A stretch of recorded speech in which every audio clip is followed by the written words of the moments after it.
never switched up, I just changed lanes. I be with them niggas getting money and with niggas who gang bang. You niggas too frilly, you too strange. Cop some better work, hit the block, save up, get a new chain. I see my uncle hop in a new range. He taught me how to rap, bubble pack, now I got me some new flavor. I know y'all niggas thought that y'all had me, but the glick in the stash, she tried me. Get popped like acne, we got buttons on the back of them ratchets. Two turn, can't relax me, rock designer, bitch, ain't none of us tacky. Ain't have nothing but some noodles in the crib. On that demon time, I move crucial with my blick. Baby, I'm a blood, but I be grooving with my sig. I be getting paranoid, bitch, don't be moving through my crib. No, it's RMSG, and I started this shit with Miz. Vamping in the jacks, they know I did this shit with shiz. We really put that bat on ass. We don't talk about them kids. They know I'm from the trenches, so it is what it is. Yeah.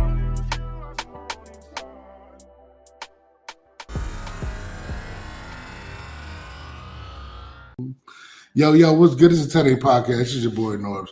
I bring a special guest to the building. My guy, Eric Moon. What's good, brother? What's going on, man? What's happening? Man, I'm just enjoying the show, enjoying boxing in 2024. Just admiring what you guys do, bro, to be honest with you, man. Like, I feel like there's just, I mean, I've been following boxing forever, man. Like, I'm talking about since I was a kid, from watching it on the hot box in my grandfather's crib with 150 dudes in like a 50 square foot living room. Yeah, shit like that, bro. So like, I've always had a passion for it, but I've actually gained a lot of respect, more respect for you guys over the past few years. But we go get into that later. Let's talk about my man Eric. Eric, you've been a professional for what now? Man, I think going on 7+ years. Damn. So how old are you right now? 32. So you turned professional 25. A lot of people don't. I've noticed a lot of people have been turning to a professional a lot later. Like, what's up with that? Why you turn pro so late? I just made up in my mind, like, I fought in the Olympic qualifiers, Olympic trials. I feel like I made it to the top of the mountain as far as amateurs. So I'm like, you know what? It's time to go pro. Because I feel like I fought the people that I'm gonna potentially meet in the pros. Okay. So like, I see how I did with them. So I'm like, you know what? Let's do it. So I turned pro. I think I was like 25, 24, 25. So hold on. So a lot of people have a big misconception about turning pro. Like, I was doing my research on it, and it's not. You don't have to actually go to the amateurs. You don't actually have to go through training. You really don't. It's kind of crazy how people actually become pro, but you did it the right way. But explaining amateurs, and what you were just saying about the guys you were going to fight as pros, you already knew in the amateurs. Like, how did you determine that?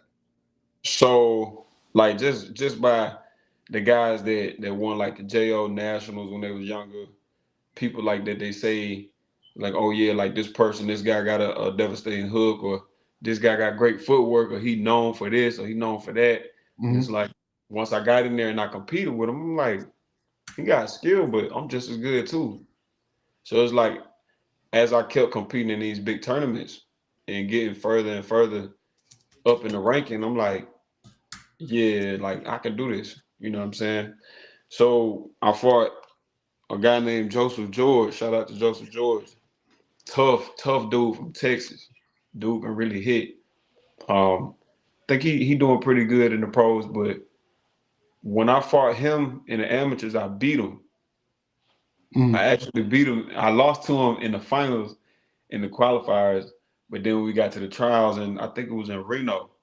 I beat him. Once I beat him, then I fought who was it? Manuel Tio. I lost to him, but it was double elimination.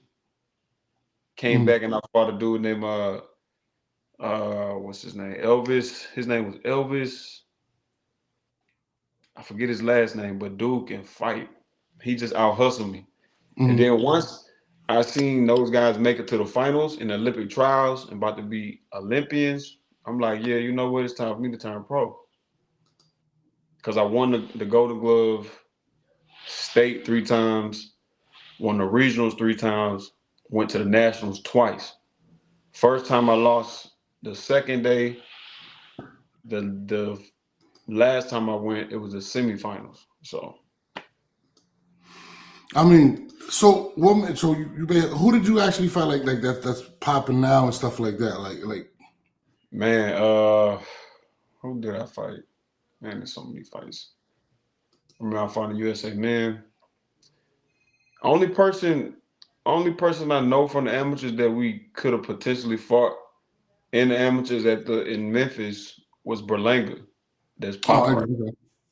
Berlanga's the only one I know. Other than that, it's smaller guys like Shakur Stevenson, of course, KEYSHAWN Davis. Just a bunch of smaller guys. So you was in the trials with them? Yeah, just a bunch of smaller guys. Damn, now that you said it, yeah, that's about all that's popping right now. Yeah, I mean, so you decided to go pro. You were like, fucking, like, what was like behind that? Like, you were like, you know what, like. It was the age factor too, because I'm seeing dudes turn pro at like 19, 20. Yeah. Of course, like the politics side, your investment, you got a young dude versus an older guy. You're gonna want to go with the more young, flashy guy. Mm-hmm. And them, you know what I'm saying? So I'm like, let me hurry up and make my mark in the pros. But then as I got to the pros, I started to realize like it's straight business. Amateurs was fun. It wasn't like a job. It was like fun. Yeah. You want to compete. But like, yeah, I beat dude. I won this trophy. Da da da. But once you turn pro, it's like, yo, you get calls from other fighters after you beat a guy, and they get presented that guy that you beat. Sometimes I would have other fighters reach out like, yo, what you think about this dude? Yo, was he hard to fight? And I'm like, dude, I ain't do all that. Like, I just train my ass off, and I'm like, you know what? I'm gonna beat dude. Yeah. Despite his record of 8-2 or 16-3, I'm gonna fight this dude. But so when you went pro, you didn't get signed to a major promotional company in the beginning, correct? Nah, I didn't. I actually had my family was backing me. But I remember we went down to Houston and we went to a dude named Mr. Savannah. God rest in peace. But Mr. Savannah told my step pops, like, it's gonna get real hefty, like you trying to manage, like fork out the money on your own. You know what I'm saying? So he was like, you gotta go to these different gyms, spar these top guys, let a promoter, somebody at the right time see him, get him on the undercard. Boom. He signed for 2 years and then, you know what I'm saying, build your brand like that. But my folks wanted to stay independent. Fights started getting costly. Cause it's like when you 10-0 and you knocking out dudes, it's like 19-2 or 14-1. Yeah. People like, we want a little bit more money. You know what I mean? So it was a couple of fights I had to take on the B side that I beat. And that really got me like my name out there. So like, unlike the other, because you guys are professional athletes, right? But unlike professional basketball players, NFL players, you guys pretty much got to do this on your own. It's not like, you're with the Shield with the NFL and you're out there in front of all these people and they're paying you a check. You pretty much got to negotiate your own situations, go through these promoters, and even kind of insure yourself in regards to your health. Like, I know somebody had told me that boxer was like, your own insurance is better than what you do when you fight when you get hurt, which is kind of crazy. Yeah. So, explain how the process actually goes down.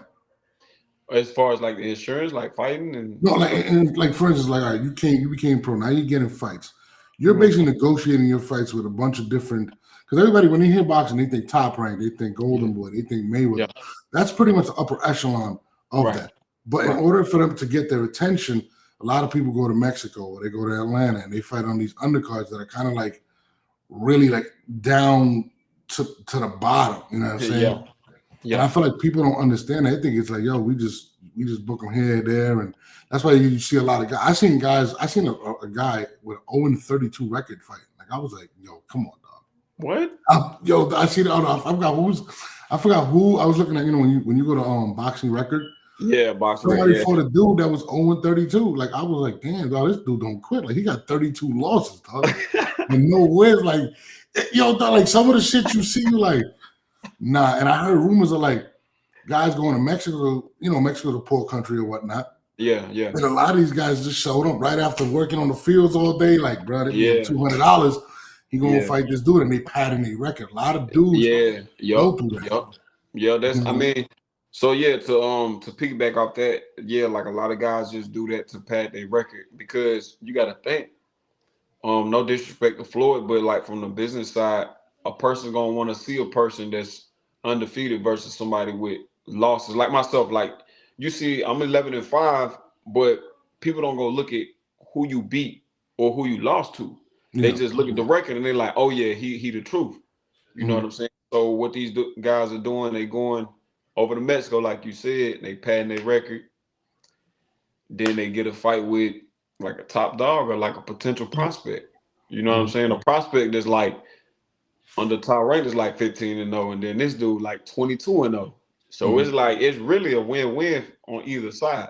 You know But what it's I mean? crazy because, you know, and I know a lot of boxers, and just being honest, that are struggling out there. But I know guys that are working 2 jobs, training. Like people don't actually get to get to see that, which is kind of crazy. Like, Yeah, that is tough. It's a tough sport. I remember my pops told me a while ago. He was like, "Man, I remember I was helping him at his job because he a plumber."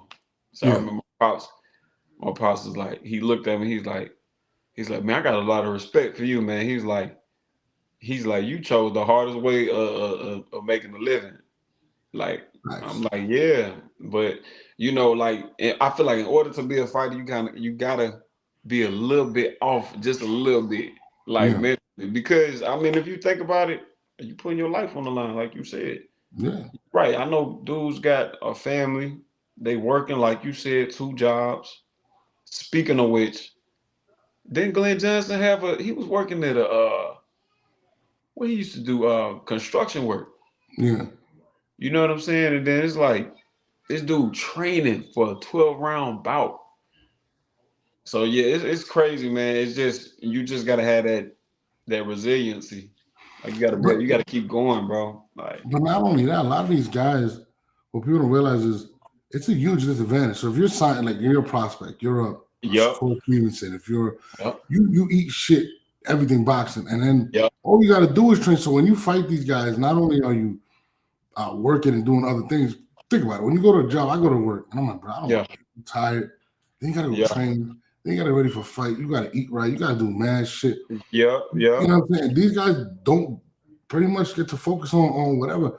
It's not an even playing field. So how do you elevate from? How do you defeat these guys that are in these situations that pretty much are unfair?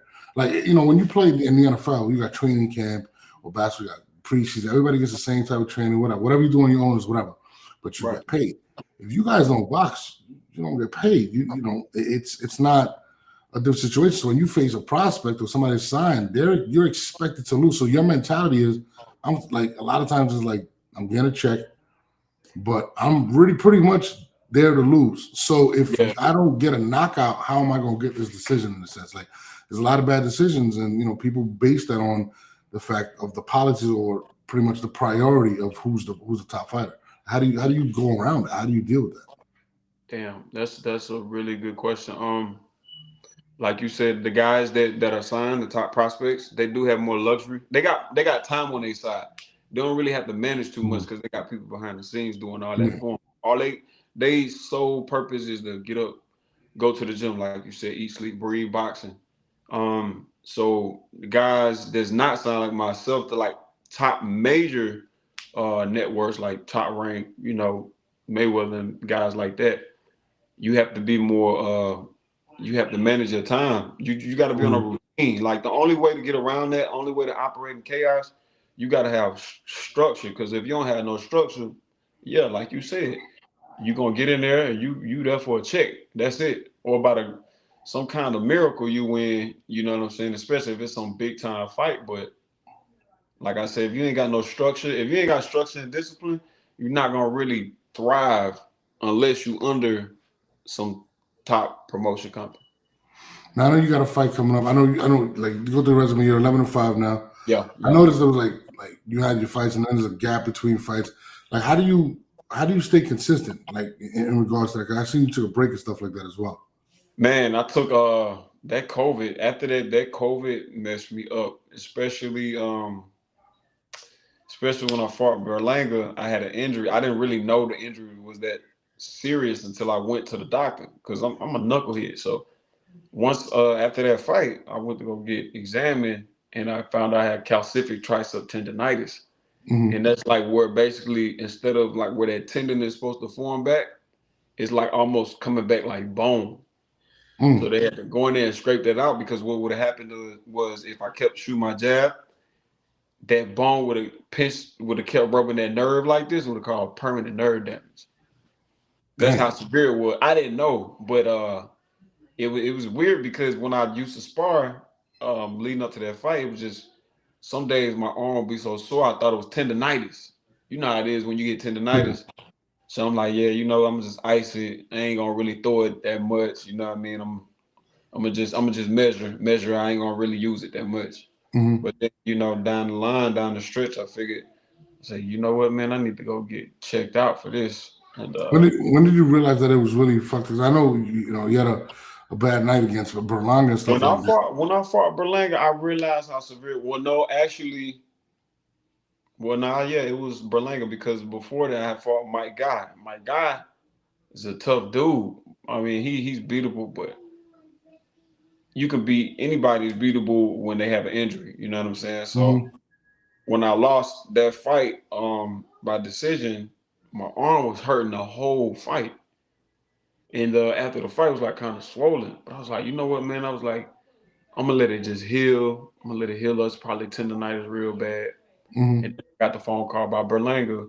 And fast forward, all that, got ready for Berlanga, got in the ring, fought, got dropped. And I'm like, damn, my arm. I'm like, yo, my arm not working. Like, something ain't right. So then I went to the doctors. They told me what I had. And that's when I took that long time off because then I started getting those doubts like, damn, do I still got it? Like I felt that like when Teofimo said that when he was fighting, folks can laugh and joke and all that, but I felt that as a fighter, like when he said, damn, do I still got it? Like, can I, you know what I'm saying? Can I perform like I think I can or like should I give it up? You know what I mean? But it was like once I had got that surgery, bro, I was excited. I got that surgery. But like I said, I'm a knucklehead. You're supposed to relax and rest, but I kept training. And then I started getting fights presented to me, but I was like, nah, not yet. Nah, not yet. Then finally, I remember I had took like a little break from training and I went up to OKC and Kevin Newman was getting ready for a fight. And Kev hit me up and was like, because I remember we had sparred. It was really good work. It was like great work. And I remember he hit me. He was like, yo, he was like, I need you for camp, bro. You know what I'm saying? Look out for you, whoop de whoop, all that good stuff. He's like, you come down, man. You need to get in camp. You need to get back to it. You know what I'm saying? He's like, we're not young. We ain't no young, fresh sprung chickens. Like, we got to get back to it. So went down there to Roy, trained with Roy, and then I just stayed. Like, I just stayed because it's like, it's structure. Because leave it to me, I'm going to be like sometimes in the gym, sometimes out. And then I'm like, you know what? I'm feeling myself. I'm getting back to it. And then Charlo came. Other people came through. So I'm like, yeah. So I got prepared for that fight in Cayman Islands. How was the experience working with a legend like Roy Jones? A lot of people have him in the top 5, top 10 fighters of all time. How is it working with Roy? And did he make you chase any roosters and shit like that? Like, yeah, he did. He did. He actually did. He made me chase. He made me and my guy. I forget his name. That's hilarious. But we chase roosters, man, and really do get your reflexes on point. But training with Roy is a brainiac. Like Roy is very strategic, very smart. I don't know if you know about Nacho Beristain. Yes. I know you're talking about the trainer, the Mexican trainer. Yeah, I remember they said that if you either do it Nacho's way or it's no way, or you got to leave the gym. Yeah, so like it's somewhat the same thing with Roy, but Roy actually teaches you instead of coaching you. He actually takes his time out to teach you because a lot of people do think that Roy try to make you fight like him, but he really just drilling the fundamentals. It's the way he be showing you. It look like he trying to get you to fight like him, but he really just teaching you the mechanics, the fundamentals of everything. He just makes you really like Man, I remember one time we shadow boxed 27 rounds. Damn. And on a regular day, on a light day, it's like 15, 20. Mm.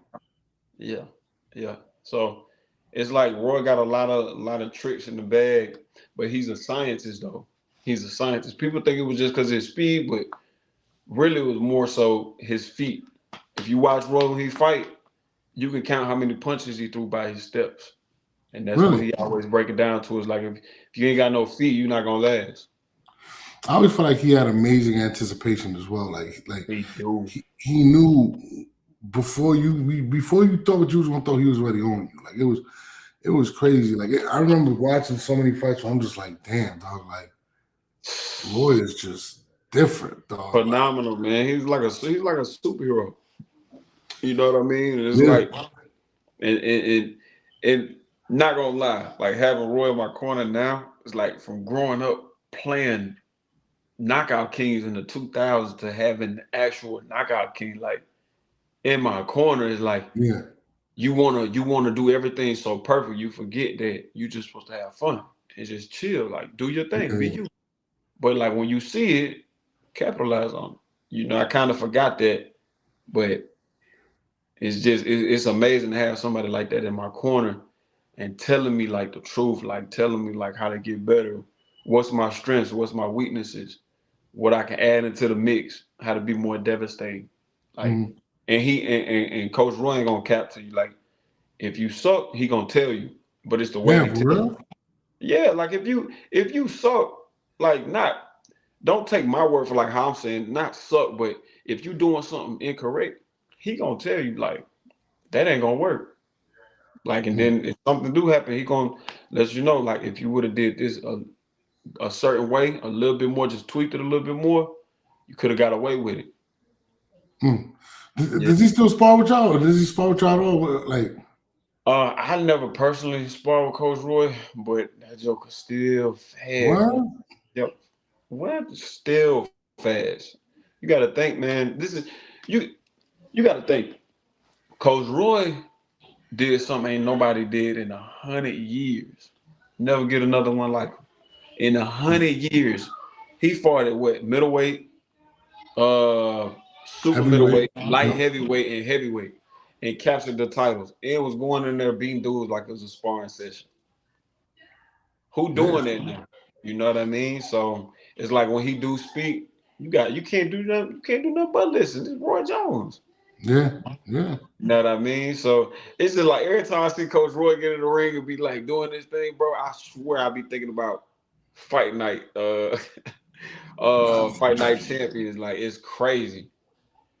It's crazy. Like, I mean, just growing up watching Roy, you're right. He was like a goddamn superhero, man. And I remember the night that he lost Antonio Tarver, but like I was heartbroken, dog. Like I was like, damn, dog. Like, Yeah, I remember we was this letting big you. mouth dude, like for real. Like I was hurt, dog. Like I remember why, because he fought him the fight before and then he rematched him.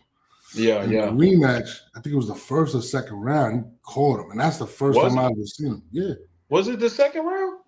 it was either the first or the second. I think he got knocked out. I could be wrong. It might have, I I know it ain't was gonna early. cap to you. I remember we was watching his highlights. Me and my pops, I had to be like 18 at the time. We was watching Coach Roy highlights, and then his losses started popping up. My pops was like, "Turn that." He's like, "Man, turn that shit off. I don't want to see that." He's Nah, it like, broke my heart too, dog. Like, "Yeah, I feel him. I don't even like watching him to this day. Like, I'm like, if it ain't the wins, like, bro, I don't want to watch that shit."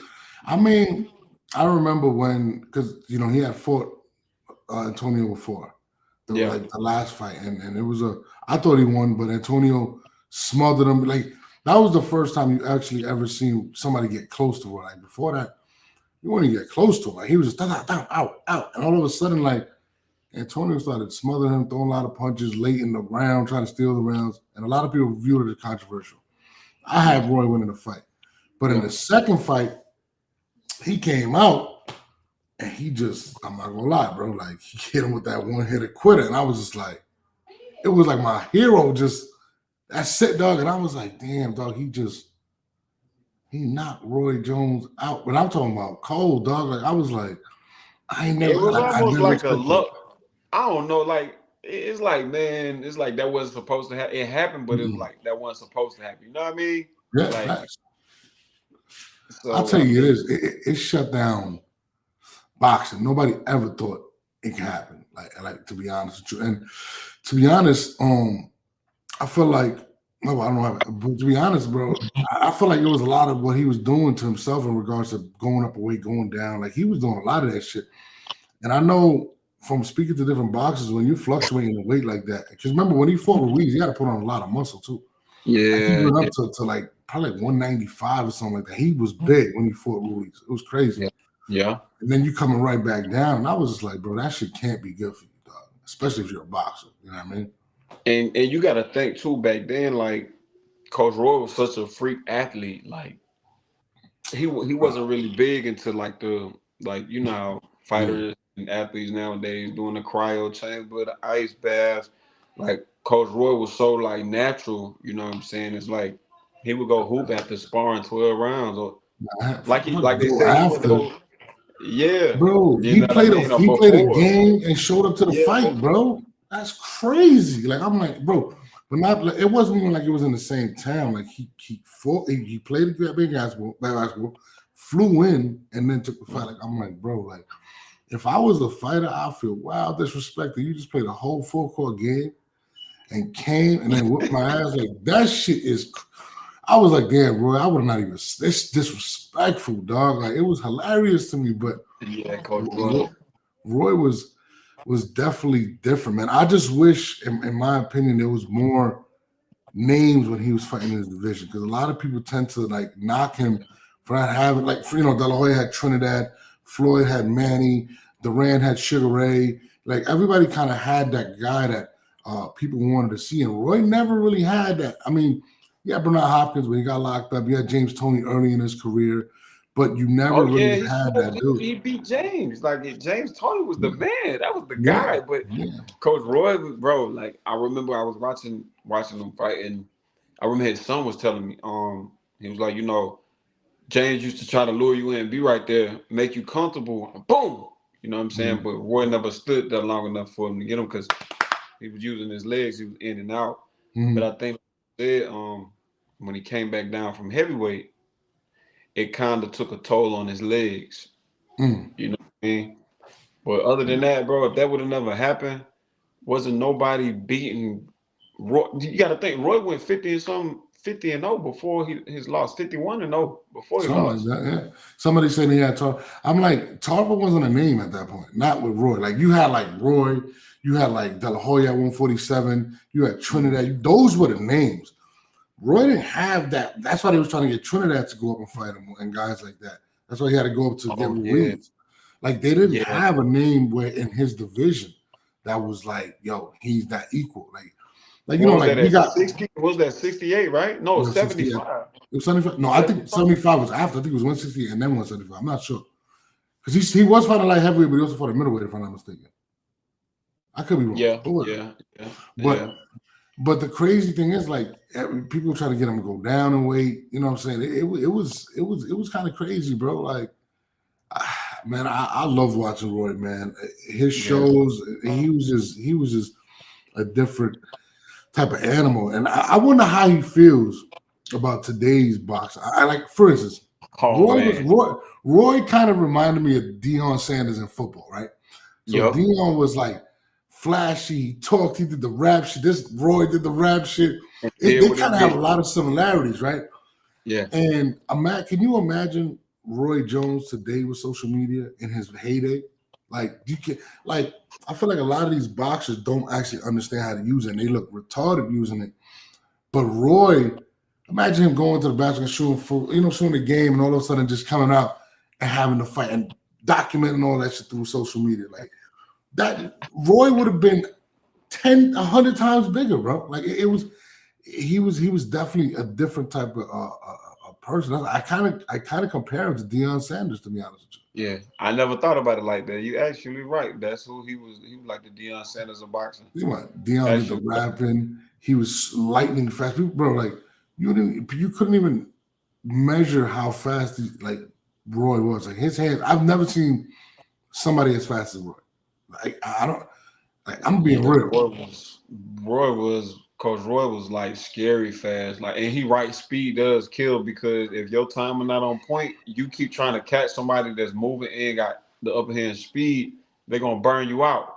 They're gonna burn you out, not with the punches, so to speak, but just like they're just gonna burn you out with you trying to catch them. Yeah. You know, so that makes sense. Yeah. Now I know you got that fight coming. Let me go back to you. You said June 24th, right? If I'm not mistaken. I think it's somewhere in June against Joey Allday Jr. I'm familiar with him. I know him from the amateurs too as well. I remember him from USA Man, and it's crazy, but it's not crazy. I mean, like I say, fighters eventually they eat, they want to be more comfortable, they come up in weight. I think he used to fight 154 or 65. But you know, normally I think the rule of thumb is like in the amateurs, if you fight at like 78, you fight at 68. If you fight at 65, you fight at 54, so on and so forth. Really? But, why is that? It's just, you know, you go down, you're the stronger guy, especially if you know how to hydrate up properly, you're the stronger guy. So basically it's like the bigger guy picking on the little guy. That's why that's crazy. So you mentioned that. Well, we're gonna get to that. So like you got that fight on the 24th. I mean, how big of an opportunity is this? Like you said, you're getting older. Like you said, like how much longer you really want to do this? Like what's your goal at this point? My goal is to ultimately show people that, you know, like you said, the guys that have these jobs and all these bumps in the road to where they feel like they can't get to be a world champion. I want to be one of those guys that inspire people like them. Like, yo, he had all this, he was going through all this, and bro's a world champion. So ultimately, my goal is to become an IBF and WBC world champion. And well, you had 168, right? Yeah, 168. And also give back, like open up gyms. I want to open up at least 2 to 3 gyms and get the youth, because it's fire to watch like somebody or a younger child like you groom to grow up to be like a world champion. You know what I mean? And like just keep them focused and out of trouble. You know what I'm saying? So that's ultimately my goal. That's what I want to do with boxing. Man, 168, man. There's some dogs at 168. Yeah, some killers at 168.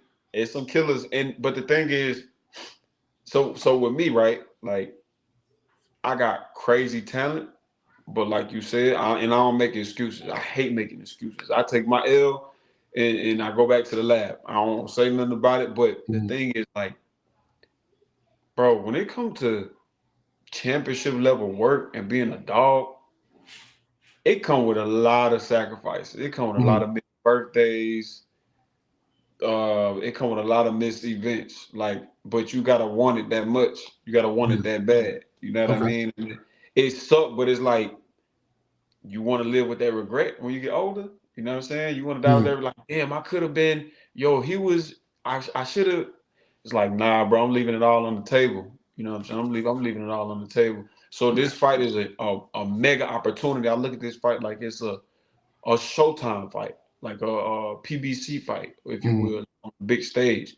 And dude is no slouch. You know what I'm saying? But at the same time, I'm no walk in the park neither. It just depends on which version of Joey Allday show up. But when I'm focused like I am now, when I show up, he got a fight on his hands, and I'm coming to win. To show people like you don't define me by my losses. Like I don't even define myself by my losses. Now, like we were saying, 168 got a lot of dogs. You got, I mean, yeah, shit. You got. We can start at I mean, Boo Boo came up right to 168. Right? Yeah. You got Caleb Plant. I mean, I'm just talking about the guy. I'm not even gonna mention Canelo. Canelo is who he is. Benavidez. You got I mean, I think Jamal. I think it's Jamal or Jamal. I'm not sure which one. Jamal just came up to 68. 68. I don't know if he's locked in that fight yet, but there's a lot of dogs at 168. And then at 175, you got the Russians going crazy over there with Bivol and Beterbiev. Like, people are asleep on them Russians. People are asleep on them Russians. Like, I don't even know where to start when it comes to fighting them. Like, you have to be like, that's like preparing for war, fighting them.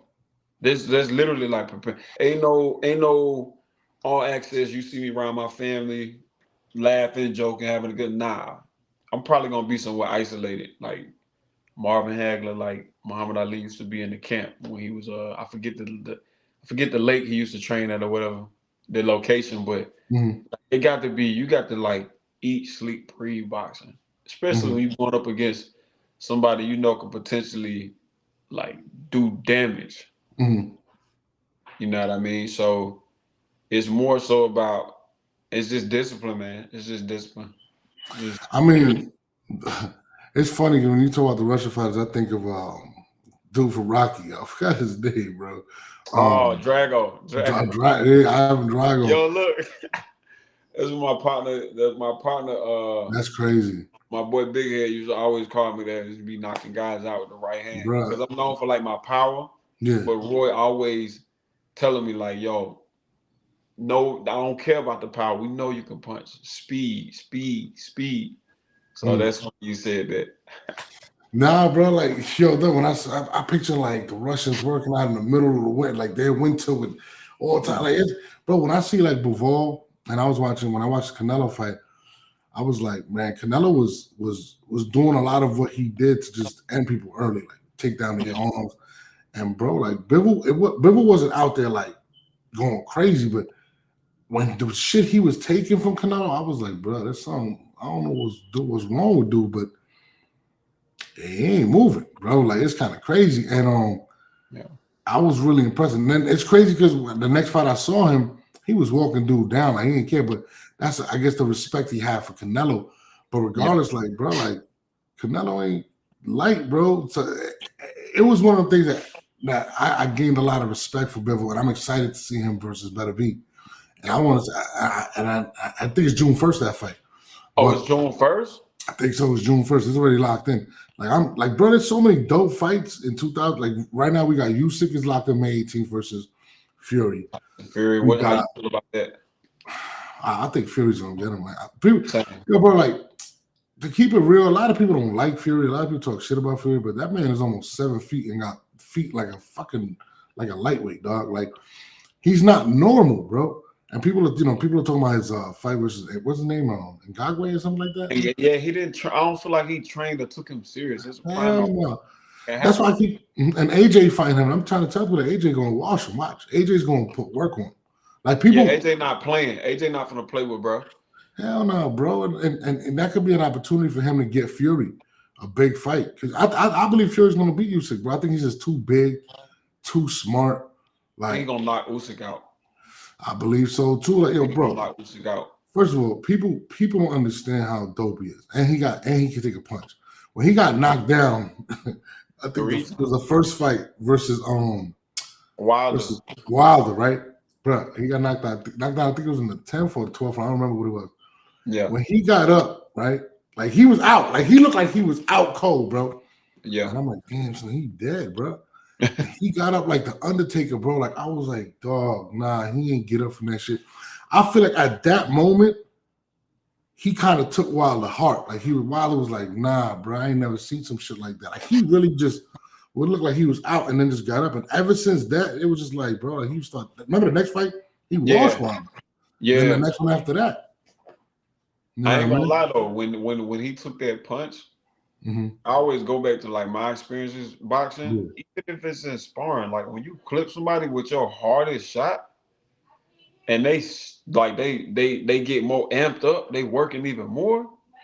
It's a wrap. Like it's like that takes something out of you just as much as you took something out of them. It takes just as much out of you when you knock somebody out. Believe it or not. So it's what you talking about Wilder? You took a lot out of Wilder. Like, yeah, like when Wilder, I know Wilder was like in his head, like. No, that's what I was saying. Like Wilder was like, "Yo, dog, I thought he was dead," and he got up. Like I know that shit fucked with Wilder. Had to, bro, because he caught him so crazy, and I thought it was over. I think Wilder thought it was over when he just got up. Like, bro, he literally watched the video.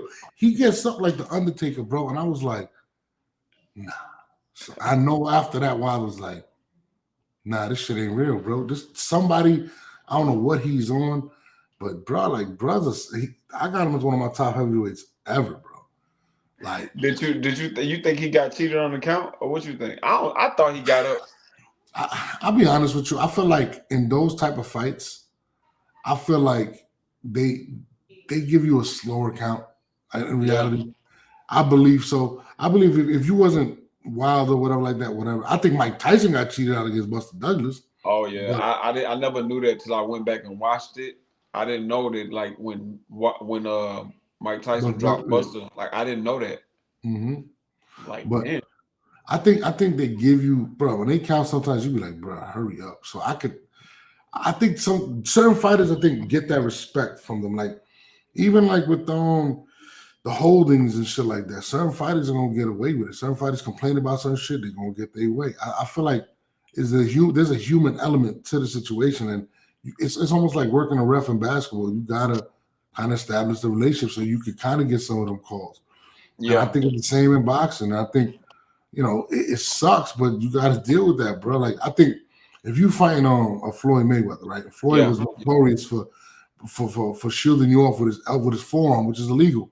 Your brother can get away with that shit all the time, like all the time. Not even that. Just think about, bro, tying up. If you tie up more than 3 times, I fought my guy, and he's like, that's a rough and rugged guy. He's somewhat similar to Madonna.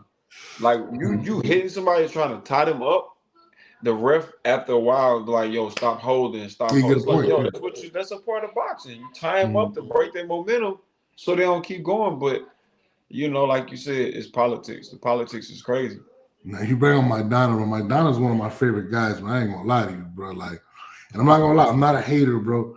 But when he fought AB, and I was talking to you about this shit yesterday. Yeah. And I was like, bro, like, you know how I made AB, whatever. He's a little, you know, cocky, arrogant, whatever. Yeah. And I remember like watching that fight, and I was telling you, I was like, I feel like I don't think he did his research on Maidana. Like he didn't really have much respect for him. Like he was kind of playing with him, bro. He dry humped him in like the 2nd round. He was on some weirdo shit. And that was weird. Yeah, but Maidana was, bro, like, even in the weigh-in and shit, he was just kind of like smirking at him, like, bro, I'm about to fuck you up, though. You don't even know who I am. And I just remember, you know, AB always talking. He always trying to fight. Like that's just the, he wanted to be Floyd. Like, listen, I get it, but I feel like when Maidana hit him, when he caught that first knockdown, when he flexed to, when he feinted to the body and came up with the same punch, I was telling you yesterday, I was like, yo, bro, when you see his face, you could tell he was looking at his corner like, bro, y'all ain't tell me about this nigga, bro. Like, what's wrong with y'all? Like, this dude hit hard. And my man that fought him when he was turning pro, and he told me, he was like, bro, he dropped me, like, in sparring. And he was like, bro, he ain't never been hit so hard in my life. So it's so crazy that, you know, a lot of boxers, maybe they don't do their research on some of these guys. And I think that was a mistake. Whoever set him up for that fight, they ain't let him know, bro. Keep it real, dog. And you always see AB going back and forth with like Al Heyman and them, like, so maybe he feels the way about it. But that particular fight, I think that fight ruined his career, dog. Like from then on. Yeah, like I said, you know, when you winning too like that, when you just winning and you just having your way and you talking reckless, not saying that's what he did, even though that's who AB is. Like, when you just talking reckless, just disrespecting people, man, that stuff come back, bro. I don't care. Even if you don't believe in it, it's gonna find a way to come back to you, whether you believe in it or not. So it's like, bro, like it's just, I just feel like it's just laws of the universe. Like God not gonna let you just, you're not gonna be able to do that. You just not 100%. You know what I'm saying? AB kind of started like a whole trend with that. A lot of these fighters are talking reckless now online. I just go like I like Shakur Stevenson a lot. Yeah. But I feel like Shakur ain't been handling social media too well. And that's what I was telling you. I feel like Roy Jones would have been a big star, but it could opposite with you. And I think it's working opposite with Shakur Stevenson. Like just his reactions online and motherfucker retired for 35 minutes, unretired, and just the shit, him going back with Teofimo. What you think going on with Shakur right now? I feel like he's getting a lot of bad advice at this point in regards to how he should be responding He actually just exposed some shit with KEYSHAWN Davis. KEYSHAWN Davis and Teofimo, and he got involved with that. I don't know if he's trying to set up a fight with him and Teofimo. Yeah. What do you think about what's going on with Shakur Stevenson right now online? I can't really say too much about him. I mean, I just know every time I seen bro in like camp with Crawford, I mean, I don't really get no read off of him. It's like he just being who he is, but he's never been like outgoing and like extra like that. But or maybe it's because he's around people like good people or people he somewhat trusts. But I think as far as like social media is like a publicity stunt. Like he's trying to get that notoriety or recognition. I guess I don't know. A lot of people have been talking about him like in his fights and how he broke a record for throwing the least amount of punches. On his last fight, yeah. So that's another thing. Like I feel like that's what I was saying. I think it's affecting him because, like people like the man's talented, but he's not the most exciting fighter. And I feel like his last fight, they really was giving it to him, bro. Like they was going in. Like he's boring. He don't throw no, bro. Like it was crazy, bro. Like you know what I'm saying? And he just that's when he retired. He retired. He was like, bro, this is bullshit. Like I'm like, bro, like dog, like you just. Yo, it sucks, bro, but you don't have to be more excited, bro. Like, like you know what Roy told me? What? An emotional fighter can never be a world champion. For a while, I was like, what do you mean? Like when you get angry, I'm like, everybody get angry when they get hit. You know what I'm saying? I just feel like it's controlled aggression and it's directed towards something. But I guess he means like if you let that anger get the best of you, where you just see red. Like a bull in the matador, you know what I mean? So I think what's going on is Shakur is like kind of emotional a bit about it. And I think social media in the world is getting to him and he's just trying to play this role to keep his name for his name to match like his boxing record, you know what I'm saying? But I mean, I get it. Like I see that he's trying to get the big fights. Like, listen, who doesn't want to be Gervonta Davis right now? Gervonta Davis, and I think he's talented, but I feel like he's knocking out a lot of tomato cans right now. Just being honest. But he's doing his job. Yeah. He's doing his job. Yeah. And the thing is, it's crazy you said that because a lot of fighters do want to beat him. Don't no fighter. You don't got none of the fighters like Ward, even though he got his flowers kind of late in the game. Is like a lot of these fighters don't want to just get in there and do your job, bro. Just let your hands do the talking. But nobody want to do that.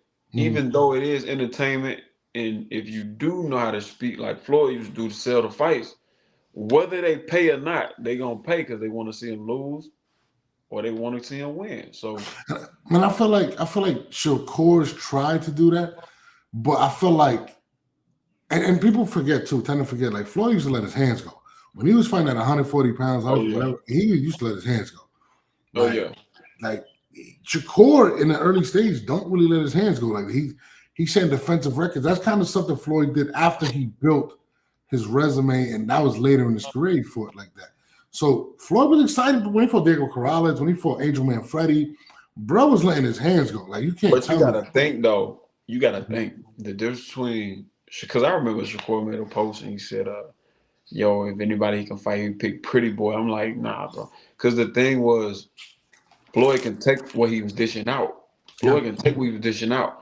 And I remember from watching in the Olympic trials when Shakur fought. Like if he get put in there with somebody that can crack, he on his bicycle. He not gonna take no chances. He don't like getting hit. Phenomenal fighter, like reflexes and all that great footwork. I don't take that from him, but I just call it how I see it. Like if he get put in there with somebody that's seasoned, that knows how to punch and can take a punch, and they got just as much skill as him, it's over. So if he ever do fight Gervonta, I feel like he gonna be training to like move the whole 12 rounds. Solely move. He's gonna be dictating shit with a jab. He's not gonna engage with him. I feel like the same thing with Haney. I feel like, listen, the one thing about Gervonta, bro, he got that one hitter quitter. Like it is what it is, and that's what makes people tune in. And you got to give him credit in that regard because he's filling up the seats. Because just like in basketball with the dunk, you know what I'm saying, or a 3-point shot now, or in football with the bomb, he got what people want to see in boxing, and And it sucks in my opinion because if you're like a purist and want to see the best against the best, you're not going to see that with Gervonta. That's the only thing that pisses me off, and I think that's kind of what Shakur wants to do, but he can't force his way into that fight without being excited. Like Benavidez knocking motherfuckers out. That's why they want to see him against Canelo. Yeah. You know what I'm saying? Yeah. And I think that's something that you know, Shakur has to just become more excited. Even Haney's been smart with it. I think Haney may get the fight. I don't think he's gonna get the fight. I think Haney will get it before Shakur. Yeah, I mean, but he's smart. He's about to fight Ryan Garcia. Let's be real. I think Ryan Garcia is talented, but mentally he's not there anymore. Like he's already on his fourth training in like 2 years. He's doing wild shit online. He's showing at the press conference he about to fight dude, and he arguing with Bernard Hopkins and De La Hoya. Like I'm like, bro, what's wrong with you, bro? Hey, like, emotional, man. Like I said, you can't be world champion when you're emotional. Sometimes you got to learn how to control that emotion. Because I mean, that don't mean just put them like don't express yourself. I mean, express yourself you need it, but dude, just like I think he just wants to be so relevant so bad. He want to be that guy so bad. So Ryan, I ain't gonna lie. I don't really care for Ryan. I don't even think he gonna do nothing with no Devin. He flat-footed, his chin sky high. He just fast, bro. He fast. That's why Gervonta hit him one shot, and then he quit. I mean, but granted, I know a lot of fighters, if they see this interview, they're like, well, bro, you got 5 losses. It's like, but I'm speaking the truth though from experience. I'm not casual, you know what I'm saying? So I'm like, bro, you quit. You got the luxury to eat, sleep, breathe boxing. Nothing else. So it's like you don't really got no excuse. It's not in you, it's on you. You know what I mean? So, I mean, I like Ryan. I think Ryan is very talented. Yeah. I just feel like when he left Reynoso the first time, and I know he was having beef because Canelo had called him out about not being as dedicated. Yeah. And it's kind of showing true, to be honest with you, at this point, bro. Like, arguably the best fighter in the world is telling you, like, bro, like, you know what I'm saying? Like, yo, I'm trying to look out for you. Then you go on, and that's when he ended up going with Eddie Goosen, which when he fought Gervonta, I was like, bro, what is he doing out there? Yeah, he jumped out the porch quick with that because I guess he was trying to prove a point. You know what I'm saying? Like, I think his ego got struck, especially when Canelo told him, like, you know, he ain't really training. Once he fights somebody of some kind of notoriety and beat him, then you can speak. But I mean, Canelo telling the truth. Look at bro. Bro fought Erislandy Lara when everybody told him to stay away. Golden Boy, especially De La Hoya. He fought Austin Trout. First person to make Austin Trout look like that when he dropped him. Yeah, Canelo been jumped off the porch since he was like 15. Yeah. You know what I mean? So it's like Instagram and the social medias was helping a lot of fighters. Especially Ryan. Be honest with you, like I feel like Ryan made a lot of money last year. And I ain't trying to hate on him, but I wouldn't put him in the top echelon of now 140-pound fighters. But I think Devin Haney made a strategic move. Like, that's just bringing up your profile. Because I don't think it's even going to be a good fight on which I think it's going to be Devin dominating the fight. I don't think he stops him, to be honest with you. But I think he dominates the fight. What weight they fighting at? 140. I think Devin might. Yeah, Devin. I can see Devin stopping him. I can see Devin stopping him because when Ryan just fought that last guy that was just strong and like straight up and down, he had trouble with him. So I think he looked confused. I'm gonna be honest with you. Like, he looked confused. Like, even when they got in close, he started doing a shoulder roll. I don't know what he was doing. Like, I was like, bro, like, he doesn't. I feel like this is another thing that made me laugh. The nigga just dropped music. I was like, bro, you about to fight Devin Haney. I swear, bro, on my mama, bro. Yeah. Someone's dropping music on his page, and I'm sitting here like, when are you about to fight Devin Haney? Get the fuck out the studio and get in the gym, bro. When did they fight? I want to say May. I think May. Oh, they fighting soon. No. Yeah, it's not far, bro. Hold on. Let me look this shit up. I think it's not far at all, bro. They just signed it. It might be, is it June? Let me just double check. But yeah, that shit's soon. I think it is June. Maybe June 20th. Devin Haney versus Ryan Garcia. I'll tell you right now. Ryan. I know it's date. Let me see. Fight date. It's April 20th. April 20th. Yeah, bro. So we already in February. It's about to be in March, bro. We got like 2 months. Oh, they fighting right around the corner. Yeah. April. Yeah. He's fighting him April 20th, bro. Yeah. I think it was a mistake from a take the fight. I think he should have took Floyd's advice and fought Rolly Romero, to be honest with you. It would have been a safer fight. I'm talking about Ryan. Ryan would have got watched by Rolly. Yo, Rolly. You think Rolly would have got him too? Huh? You think Rolly is the funniest motherfucker in boxing? First of all, I don't even care to watch his fights, bro. But when he told Oscar De La Hoya, he called him Oscar De La Fishnets, bro, I was like, son, there's something wrong with it. Like, Rolly really got no sense, bro. Like, he's funny, bro. Like, I'm like, bro, they need to give him his own show. I don't give a fuck. I don't know what happened. He used to not like that in the amateurs. Like, he wasn't like that. But I guess like some people just wake up one day, they just figure it out. Like, they have. You talking about comedy wise? Yeah, they just have their own. Like, they become their own person, like their own brand. That's like he just became his own person. Bro, Rolly, that was the best thing Rolly ever did, because I don't think Rolly's a great fighter. I don't think he's technical. Like, I think he started late too. Yeah, he did, like 1920. Yeah, like he's not, but he could punch. He's a big puncher. But bro, when he showed up, when he fought Gervonta and he looked like Craven the Hunter, bro, this nigga is different, dog. Like, he is like, yo, bro, like and that's what makes social. So you see, social media made him a star. Yeah, it didn't help Shakur, but this dude's personality, bro. I know mad people that watch boxing and only think he's a good fighter and be like, bro, I can't wait to see Rolly fight. He's fucking hilarious, bro. Like, yo, dog, like he showed up to the Pitbull fight, right? So he's talking. Oh, he's fighting Pitbull, right? Yeah, he's fighting Pitbull. Yeah, he's fighting Pitbull in March. He tells him, he goes, yeah, what do you call him? He goes, a Chihuahua, Pitbull, whatever. And he kind of looks like a pug. He kind of fat. And I started dying. I said, bro, son, this thing. And you see, like, Pitbull looking at him like, I'm going to fuck you up, bro. Like, nah, son, I want to see Rolly fight everybody, bro, because he is hilarious, bro.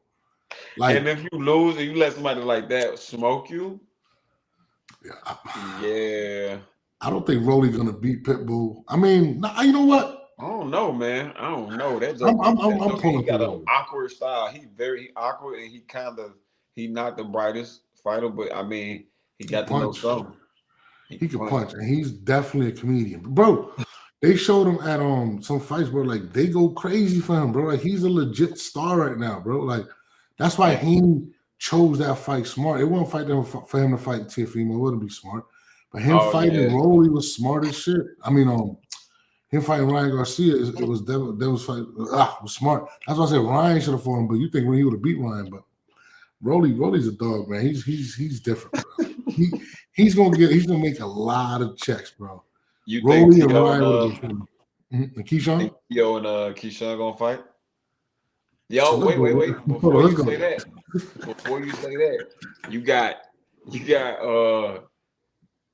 Tim Zoo and Kid Austin.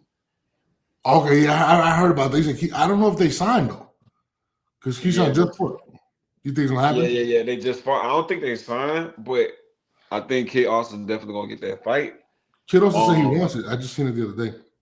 Yeah. I think he gonna that's gonna be a real good. But that's how it's supposed to be though. You ain't supposed to wait no 8 years to fight somebody. Like, bro, that's why not necessarily UFC is on the come up, but UFC make more sense because you got the champion fighting the champion. You gotta fight them. It's not even a question. And they don't make the money that the top boxers make, but they make sure those fights happen. That's kind of the downside of that. That's crazy. That's crazy work in itself. But just know. What was the question? You said KEYSHAWN fighting Teofimo. So let's start with the storyline. Okay. So Shakur Stevenson, of course, goes to social media and puts out a statement, basically calls him a pussy or whatever, Teofimo, and says that you won't fight the dude that knocked out your father. And I was like, what's he talking about? And apparently, Teofimo Lopez was in the gym or something like that. And Shakur Stevenson happened to be there. And KEYSHAWN Davis was there. Apparently, he got into an argument with KEYSHAWN Davis, Teofimo Sr., and there's like two stories going around that they jumped him, and then KEYSHAWN jumped in and knocked out Teofimo's father, and they're saying Teofimo just stood there. Now, fast forward. First of all, that's crazy. But fast forward to the press conference when he's reading the book, like he was showing KEYSHAWN a lot of respect. When KEYSHAWN kind of pressed him, and he was just kind of like, yo, whatever. And then once the fight was over, he kind of was they were coming at each other. So it was kind of like, bro, like I could tell KEYSHAWN was baiting him the whole time. Like he's smart, bro, but I mean, I ain't gonna front though. I think Teofimo beats KEYSHAWN Davis. That's just me. But I don't know, man. That whole storyline is kind of wild. Like, I mean, what you think about it? First of all, I don't care if it's Canelo. If somebody hit my pops or my mom, like, yo, I'm picking up. Somebody hit you in the face with a weight or something. That's me. Yeah. But for somebody to go back and be like, yo, you ain't nothing. You let somebody knock out your dad. Like, that's crazy. And it was even more wild is like Teofimo, I'm surprised he didn't get on social media and like say something, like make a statement to that or something. Apparently he was still in the amateurs, KEYSHAWN Davis. Or he was just turning pro. Yeah, this was a while ago from what I read. And Shakur want to pull that stunt, bro. Yeah, I mean, Shakur want that. I mean, I don't know what Shakur want right now. I'm not gonna lie to you. But when I don't know what's going on. Nobody want to fight him. He can't get no fights. Frank Martin backs out. I don't know what's going on. Hold on, wait, pause. I know what it is because I remember when I was in Kent with Brown. It's not this. See, so what they do is they be capping. So like these dudes, like when you offer somebody a certain amount of money, it's a different tax bracket. So you finna get hit off the top. So if it's a mill, you really ain't getting a mill, so to speak. You get like 400,000 after it's all said and done. After taxes and all that shit. Yeah, maybe less than that. You know what I mean? I don't know because I haven't got there yet. But I do know what they'll do is they'll be like, yo, we sent them a contract, we offer them such and such. And they decline. It's like, bro, well, I'm gonna fight you for a 12-round fight, supposedly pay-per-view, and you trying to lowball me. So then they go and say, oh yeah, he's scared. Don't nobody want to fight me. It's like, nah, you ain't. The numbers ain't making sense. Just like how Shakur was talking about Devin. Devin went over there and fought, and he took way lesser, and he beat the champ. When he fought Kambosos, yeah. Yeah, and he beat him in his backyard. So Twice. It's like, so why? Yeah, exactly. So why would you sit up there and feel like because you're Shakur Stevenson, ego once again?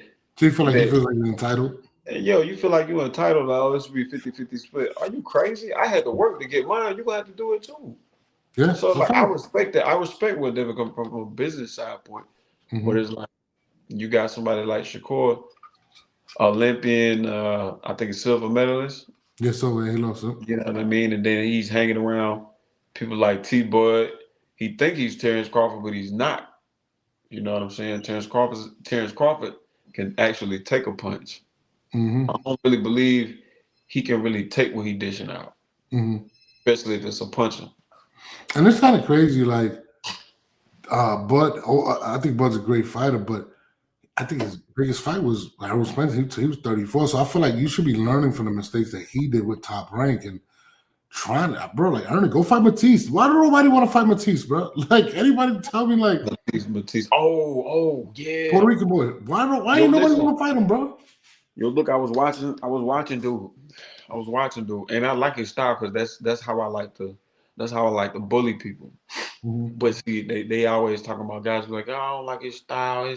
He gonna get stopped. I'm like, bro, he probably trained to take that on his arms, moving and just wop, wop, wop, wop. And I was like, when he started walking down that dude from Uzbekistan, dude from Uzbekistan can fight. He quit, dog. But when you boxing, cutting angles. What Muhammad Ali said, that boxing and stuff nice. But it's gonna come a point in time you got to fight. You got to bite down and get you some. It's just as simple as that, and that's what happened. So once he stopped doing, he killed somebody too. Bruh, like literally, yeah. Killed him. Kill somebody. Bro, he got his 20 wins are all knockouts. All knockouts. I think he lost one fight. Who he lost fight. I don't even know, bro. I want to see who he lost to, bro. Like, bro, but nobody calling his name. He keep calling bro. His videos are mad funny because you don't speak no fucking English. So like, I'm watching this shit. He's like, Tio's a pussy. He's like, yo, bro. You know what? Fuck that. Shakur. If you ever see this shit, fight that motherfucker, bro. Yo, what's Shakur fight at? What's Shakur fight at? 135, but he fought at 140. Like, he was only 5 pounds. He'll smoke. Yo, listen. I don't even think Gervonta will fight him. I'm gonna be honest. I don't think nobody gonna fight him. Rumors about that about him possibly fighting, but I don't. Bro, listen. I don't think nobody gonna fight him because dude ain't coming to look flashy. Dude coming to kill, and he big. Bro. He big. Can you imagine him and Gervonta though, bro? Do you know how crazy that would sell? Like, let's just think about the power shit. Like, just the one punch. Who got more power? That would be crazy. I don't think Gervonta will take it though. Gervonta it'll probably take some life off his boxing career. He take that fight. It's gonna take a lot of damage. He gonna take a lot of damage because you're not finna just be. Yeah, you know what? On second thought, nah. I don't even think, bro. I don't think Gervonta gonna take that fight because. But who gonna fight Matisse, bro? Nobody. You can't box him. You gonna have to fight him. You gotta back him up. You gotta back him up the whole fight. Bro, let's think about it though. 140. You know who's gonna fight him? Fuck it, I'm gonna call. No. Now he's doing UFC now. He doing MMA. Yeah, the motherfucker doing MMA. Yeah. Hey, he's tasting that bag though. He solidified his spot in boxing. So you know who's gonna fight that nigga, bro? It's gonna be Rolly. Watch. Rolly gonna fight that nigga, bro. Rolly retarded. Rolly's gonna fight with you. But you know what? You gotta be a little retarded to get somewhere. I'm telling you, bro, it's gonna be Rolly. Rolly gonna beat Pitbull, and then he gonna fight Batiste, bro. I'm telling you. I can see Rolly beating Pitbull for real. Like they sleep on Rolly. They sleep on Rolly, but I can see Rolly beating Pitbull for sure. Bro, you know what I'm saying? Pitbull can crack too though. Yeah, but he all power though. Ain't nothing set up. It's all power. He's kind of he little as fuck, bro. Like he just throwing from everywhere. But I ain't gonna lie, son. Matisse and Rolly is what I want to see right now. Oh, listen, I remember I was in a group chat with we got a gym group chat, Roy and them, and I remember I said, yo, Buddy. And I said, whoever Buddy is, that 140, Matisse, whoever he is, I said, I guarantee you by round 4 or 5, dude gonna gas. Cause I was like, Buddy putting so much pressure, and he hitting him when he coming. He like boom, boom, boom, boom, boom, boom, boom, boom, boom, boom, boom, just like how Benavidez did. His shit is crazy because dude was sitting down, was like, yo, you ready? He's like, hell no, I'm not going back. He said his legs. Fuck that. Because he was turning angles real good. He was boxing perfect. Mm-hmm. But how long can you box for? You got to think you're doing double the work. All I'm doing is coming forward, hitting you. You got to cut angles. You using your legs and you punching. That's what Boo Boo did. That was fucked up against Benavidez. I was like, bro, he gonna gas. Yeah, Boo Boo looked good for like 3 rounds. Yeah. I like Boo Boo, man, but Benavidez that thought Boo Boo was gonna beat him. To be honest, I didn't think he was gonna beat Boo Boo. He had to go up to 168, 1. Yeah. And 2, bro, like Benavidez look like a heavyweight, dog. Like he don't even look like a 160-pound fighter. Like he just don't, bro. Like he's 6'3" or something like that. He looked like he walked around at 250, bro. Like, to be honest with you, like, he's a big dude. Like, he is a big dude. I just think that Benavidez, because he came down from 2-something. He used to be a big dude. Yeah, he was a I used to watch him when he sparred his brother back in the day. He used to spar his brother all the time. Mm-hmm. And so I'm not really surprised that he's at 68. So I'm pretty sure he probably walk around about 215, 220. I'm gonna give him that. Crazy. I'll tell you this. He's definitely going to light heavyweight soon. Like he's definitely. I think he's going to try to get Canelo, and he's going up. That's what he's going to do. Man, you know, sometimes it is good to like. I think that's the art of war. Like sometimes you just got to know when to like bow out a little bit. I guess you just got to know when and when not to. Sometimes you just got to like, nah, we ain't going down that way, that route right now. You know what I'm saying? Yeah. I mean, it is strategic though, so you can't knock them. But it's like the people that saying they want to see him fight is like, what y'all got to lose? Y'all ain't got no country behind y'all. Y'all not getting in there with this dude. Y'all just want to see somebody lose. Nah, yeah. I mean, when it comes to Canelo, I think a lot of people definitely do. But in reality, bro, I'm keep it real. All that talk about, like, walking through Canelo and Yeah, nah, that knocking ain't. him out, I'm like, bro, I need to cut that shit out, bro. Canelo was like, when he went up to 160, I was saying the same thing about Triple G. Yeah, Triple To G this was day, gonna smoke him. yeah, and nobody to this day outside of Canelo is beating Triple G. That's just a fact. Like, Damn, you right. man, bro, Andre Ward didn't want to fight Right. him. Andre Ward didn't want to fight Triple G. I'm just being real. Yeah, he didn't. He Yeah, didn't. like, there's a lot of guys that didn't fight Triple G, bro. And Canelo went up from 154 and beat him. I mean, the first one was a draw, and the next two, the second fight, he was walking Triple G down. I was like, yo, Canelo was different. Yeah, he it looked like he got hit by a Mack truck in the face after that fight because Canelo was like, you want a Mexican, you want to bang in the center, let's do it. Yeah, that's what I think. Listen, Benavidez is a good fighter. Yeah. I think he's a great fighter, actually. He ain't walking through a Canelo shot like he was walking through Caleb Plant and Boo Boo. They don't hit like Canelo, bro. Like, Yeah, and he natural, and Canelo's a natural big dude. Like he big, bro. He's solid. what impresses me about Canelo too is how he's like his head movement and how he gets in and out of shit is crazy. I think he's a lot smoother than what people think. He got better head movement than Benavidez too. Yeah, Benavidez kind of stand tall and he just be out there, but Benavidez is, I mean, long too. Like, he's a problem. I mean, I want to see the fight, man. I ain't gonna lie. He long, but you know, Canelo body shot is crazy. Crazy. Yeah, and he looks a little soft in the midsection. I ain't gonna lie. But Canelo body work is crazy. You know, Benavidez got dropped by overhand right by Ronald Gabriel early on in his career. So if you wanna, if people keep saying, you know, Canelo this, Canelo that, Canelo got rocked, it's like, yo, you got dropped by. He was like 19 years old or some shit like that. He was 19 when he got rocked against Miguel Cotto's brother.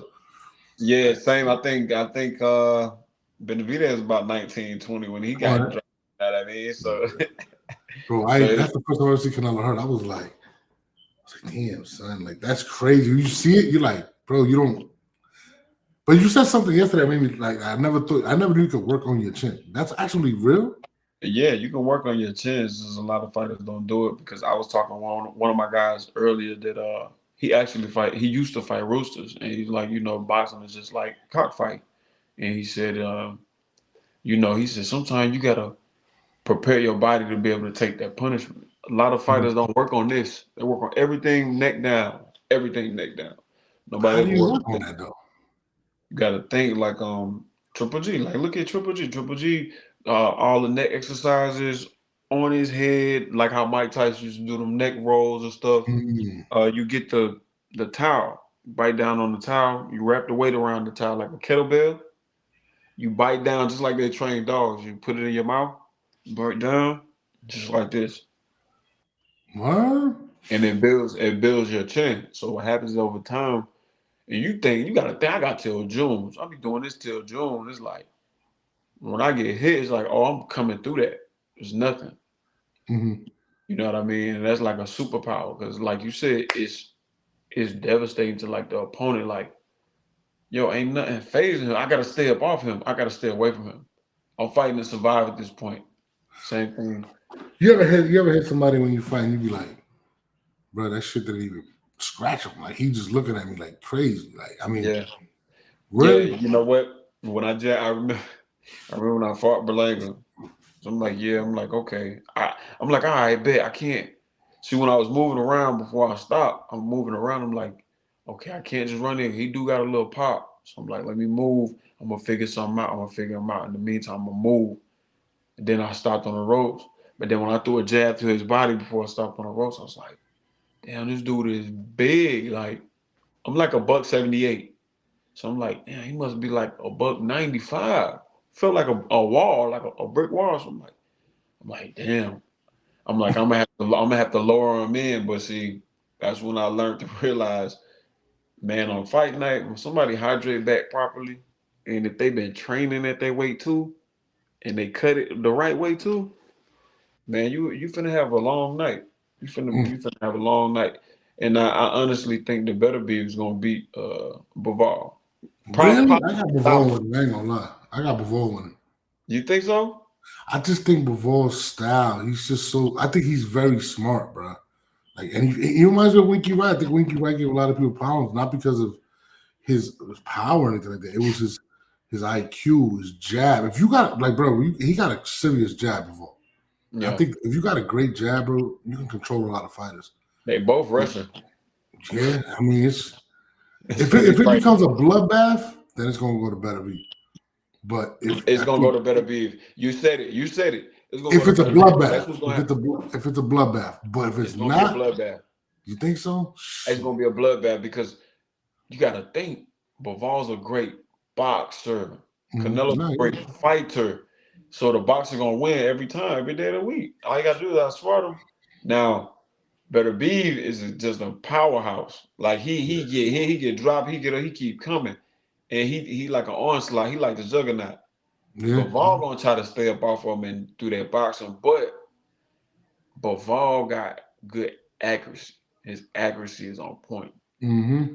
He's strong, bro. Like he's a strong dude, bro. Like I don't know, man. I mean, I'm definitely looking forward to that fight. Like there's a lot of good fights coming up, man. Yeah. And I'm definitely looking forward to it, bro. Like Better V, like I said, Usyk is in a couple weeks. Canelo fights May 4th.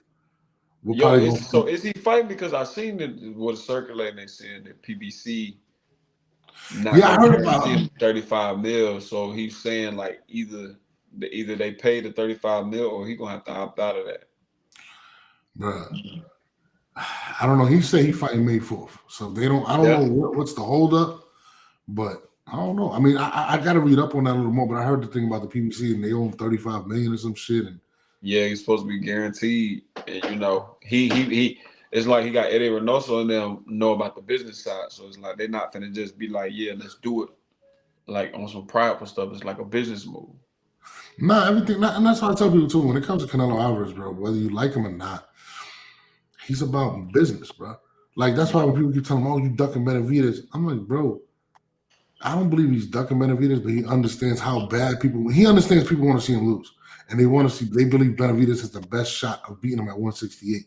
Yep. So he's like, if y'all want to see me lose, you're going to pay me. You're going to pay me what I want. I feel like he believes that fight is worth more than 40 million guaranteed. Like, he's like, bro, that's like $200 million fight, bro. Like, and that's when, remember when Benavidez first came out, he said, yo, we got 40, I think it was a 40 or 50 million guaranteed. And I was like, bro, I feel like Canelo's taking that as disrespect. Like, bro, if you really let's talk about it or whatever, but you're not gonna put it out immediately. Think I'm gonna jump, bro. I don't jump for nobody. I'm rich. Like, he got money, dog. Like, he's chilling. Like, yeah. But I think he's trying to get that fight, and even with the Bud, I think he'll fight Bud, but it's gonna have to be really worth the amount of money. But I just don't see it happening at this point because Bud is a great fighter, man. But like Canelo said, and they think he's trying to opt out. But Canelo really be saying stuff that make a lot of sense. He was like, "Yo, if I knock him out or hurt him, they're gonna be like, he was too small anyway." And you're right. That's exactly what folks gonna say. Like, he was too little. Yeah, and you know, honestly, bro, as much pressure as people put on Canelo to fight Benavidez, he should be fighting Boots. I ain't gonna lie to you. Boots and Crawford need to fight, bro. Like it's or even Virgil Ortiz or somebody like that. Like, I mean, I don't know. Virgil Ortiz a dog too, though. Bro, Tim Tszyu is a 154. Like, there's a lot of guys circulating right now. Buck Crawford, he can fight right now, bro. I'm just keeping it real.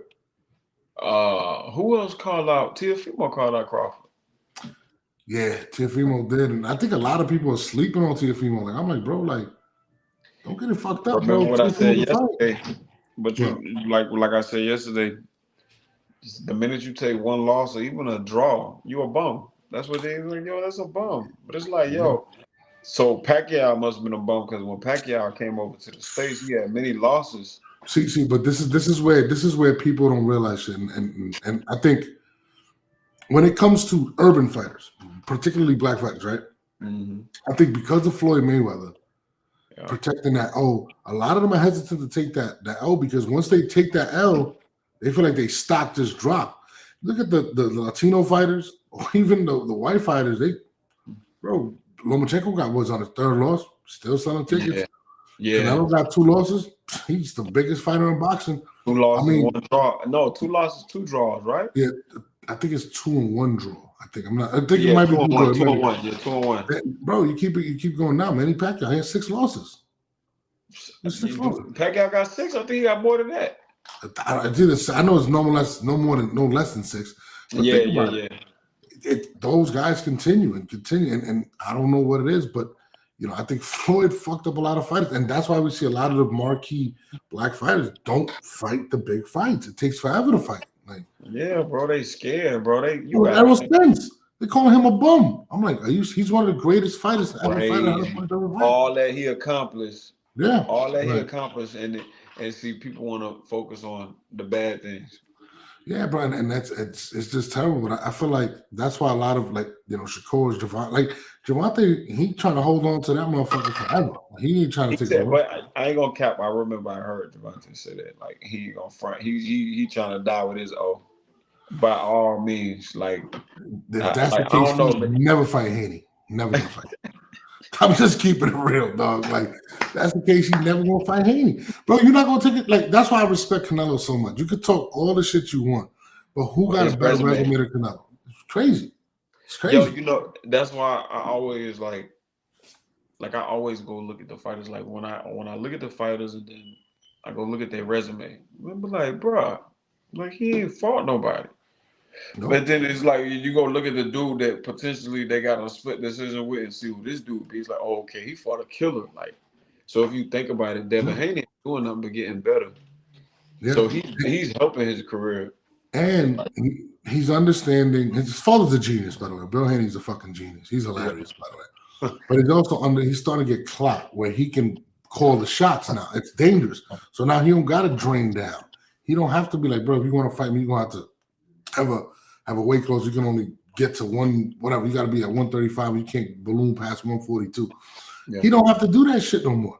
So the way he's handling his career is impressive, Devin Haney, to be honest with you. And that's why I said, like, I look at Shakur, I'm like, dog, you're going to have to take a chance, period. Like, he went and took a chance. I will that's the thing. He don't want to take a chance. He want to take Yo, you know how many fighters they be like, yo, I'm not fighting no B-side. I'm not. Are you crazy? It's like, bro, if you just got to turn the doubters into believers. That's all that is. But at the end of the day, it's not about them. If I'm Shakur, bro, I'm going to fight. I'm like, fuck it, I'll go fight Matisse. If you really want people to respect you, if he beat Matisse, I think people will respect him. Matter of fact, fuck it, you Puerto Rican, right? That Shakur is half Puerto Rican, right? Go fight that motherfucking Puerto Rico, dog. Go fight that motherfucking Puerto Rico, dog. Fuck it. Beat him over there. Dog. If Shakur beats Matisse in Puerto Rico, niggas are gonna respect him. They're gonna respect him. Cap, yeah, he'll be up there, the top 3. Okay. Then you could talk to these dudes, like, well, what's up? None of y'all wanted to fight him. Fight me now. And people want to see Matisse fight right now, bro. They hyped to see him fight, bro. And Matisse, the boogeyman, though. Like, ain't nobody. He decided to deal with Matchbox. Nobody beat him. Like, I don't even feel like nobody can beat. I don't even feel like I know. Ain't nobody beat, bro. Like, he got one loss. I don't know who it is too, but I know he just signed a Matchbox, and his next fight is in Puerto Rico. If I was Shakur Stevenson, I'd be like, bro, fuck it, book it. But I'll tell you this, I'll pay for that shit. I'll pay for it. He ain't gonna do it. You know, it's crazy because Shakur be like, yo, I spar with Terrence Crawford. Yeah, he not sparring to kill you, though. Like, he's working with you, bro. That's your man. He ain't trying to kill you. Matisse is trying to kill you, dog. Yeah, Matisse comes to kill him. If bro, his next fight, I'm gonna say it's in Puerto Rico. His next fight. Matchbox just signed him. Take the check, bro. Go out there, go fight him. Fuck it. Do you know how big that shit would be, bro? Boy, he fighting Puerto Rico. He fighting in Puerto Rico. And he's half Puerto Rican. That shit would be crazy. 140. Who else at 140? At 140? Teofimo's at 140. Ryan Garcia. Josh Taylor's another guy. Josh Taylor's still out there. I mean, he lost to Teofimo, but that's it. Yeah, true. You know what I'm saying? We can't just take it away from him. That was a war, though. Like, Teofimo got his get back on that one. Yeah, Teofimo got busy. But But I ain't, bro. I'm telling you right now, dog. I hope. I know it's not gonna happen. He's not gonna take the goddamn fight. But if he were to fight Matisse, you know who else I like? Navara, whatever the fuck his name is. Oh, he fight at 130. He about to go to 135. Navarrete or some shit like that. He's a problem too. The Migo, he got an aqua style. Yo, listen, bro. He's a problem. Listen, I'm not gonna say no names. I know some guys in camp. Like, y'all can get them. I'm like, bro, watching something on TV, like I told you yesterday, watching something on TV versus being there in person, two totally different things. He's relentless. That's the problem too. He don't stop, dog. He stay in shape too. He stay in shape. Like every time I go peep his gram or his social media, like, bro, someone working, like it's straight working, like. Bro, that's another fight he could take too at 135. Fight him. There's a lot of guys, bro. I think Shakur actually said he wanted that fight with Navarrete. That'd actually be a good fight. Take it. I would like to see it. I want to see how like he's beating Navarrete is beating these dudes, because somebody like Shakur that's skilled and see he beat Shakur, was like, bro, you that guy. But I feel like he just too slow. Like he like molasses slow. Like that's what I think. If he were to fight, if you go to 140 and fight Matisse, first of all, it's gonna be a small ring. You already know that. He's in Puerto Rico. He's gonna try to get the smallest ring possible against. Yeah. You know what I'm saying? So like that's what I'm saying. Yo, Shakur, man, go out there, fight an exciting fight, bro. Like beat this man. Bro, if he was to beat this man, bro, everybody talking about him right now. My man really got a kill on his resume. He got a kill. That's crazy. Yeah, he killed somebody. Like somebody was saying that his power is like, there's people with power, but they're like, this nigga got power that actually has put him in. Like, it's crazy. Like, people just complain about him. Like, bro, this nigga hit too hard. I ain't fighting him. Type shit. But you see, but listen, you see now people what you just said. Yeah. 2024 boxers. I don't want to fight him. You know how crazy that sounds back in the day. Like, so like, what? Like, bro, get out my gym. Like, what? He got too much power. All right, well, you need to get some. I believe it's the Floyd Mayweather syndrome, dog. The 50-0 shit. Nah, bro, you got to protect that O at all costs. And it's a lot of these. Like, bro, look at what's his name, Chris Colbert. Like, he was hot until he took that loss. Well, when he fought Hector Garcia first, he quit in that fight. But then when he got knocked out by old boy. That was bad, bro. That's what they told my Gervonta about the fight. Who? Chris Colbert? No. Homeboy that knocked him out. I forgot his name. Gervonta stopped him. Yeah, he ain't even. See, one thing people don't understand, like I told you the other day, Gervonta can box. He got a crazy IQ, crazy work. I seen him work like crazy. I sparred with him. He's like I was like 180. I was getting ready. That was when I lost my first loss. But dude got some pop, and he's like, his speed is like, it's like a blur. Like you don't see the other shot. It's that fast. But he can take a shot. He can take a punch. But the thing is, with Gervonta, once you start getting off on him, he don't care about the crowd, his coach, and then he don't care about what you're talking about. Like, he feel like deep, like for real, he feel like you getting off on him, like embarrassing him. He finna dog you. He finna try to dog you, and he don't care. Like, you gonna have to kill him. You know what I mean? Like he really a dog. So I see him washing. I don't know about Devin, because Devin getting my respect. Like, he's slow. But I see him watching people like Shakur and any of the other guys at 135, 140, KEYSHAWN, David, he watched them all. But Devin, though, and then all the boys gonna have to compete eventually. They cool now, but they all gonna have to compete. Yeah.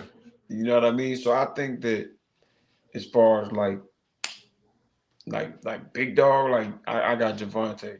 I got Gervonta. So we're gonna start we gonna start pitching Gervonta versus Matisse or Shakur versus Matisse, man.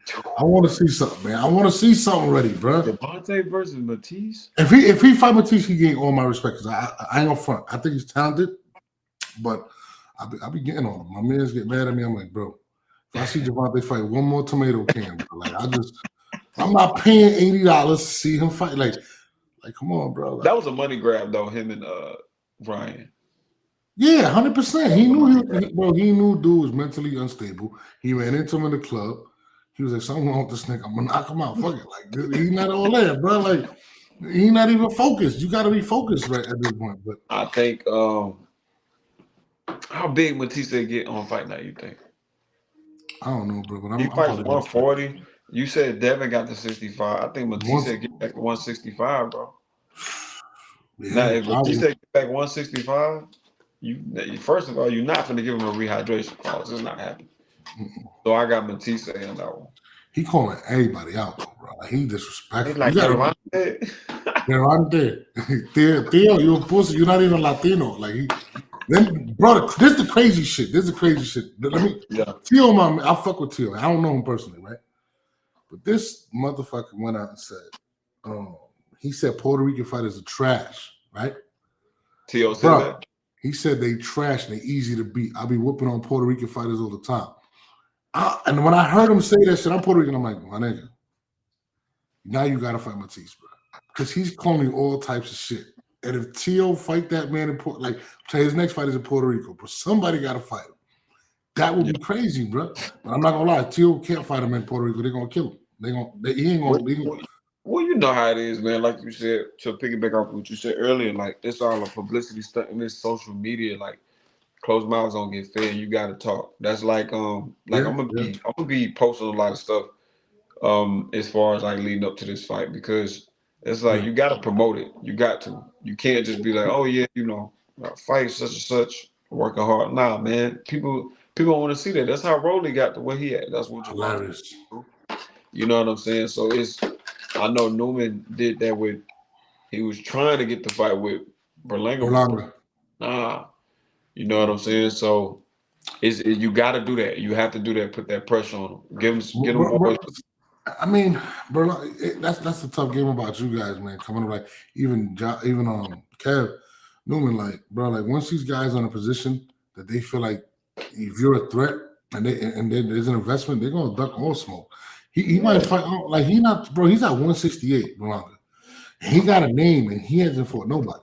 And Max Kellerman, who's one of my favorite analysts, killed him one day. Like killed him. For real? Bro, he killed him. Like I'm talking about, he called him like the worst 168-pound fighter he's seen in years, and that he can't beat nobody at 168.